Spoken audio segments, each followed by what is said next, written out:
শুধু মুসলমান না, এখানে ইহুদি, বৌদ্ধ, সংখ্যালঘু,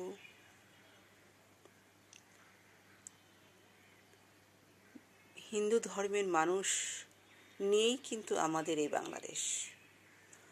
মুসলমানের ঈদ উদযাপন সব কিছু নিয়েই কিন্তু আমাদের এই বাংলাদেশ। ছোট্ট একটা শহর, ছোট্ট একটা দেশ, ছোট্ট একটা মানচিত্র। আর আমি আরেকটা কথা বলতে চাই, মানুষ মারা যায় কিন্তু মানুষের শরীরের মৃত্যু হয়, চেতনার মৃত্যু হয় না। চেতনার মৃত্যু হয় না কারণ হচ্ছে আমার সন্তানটিকে আমি যে শিক্ষায় দিয়ে যাব সেই শিক্ষাটা আমার সন্তান বহন করবে, তার সন্তানকে সেই আবার বহন করাবে।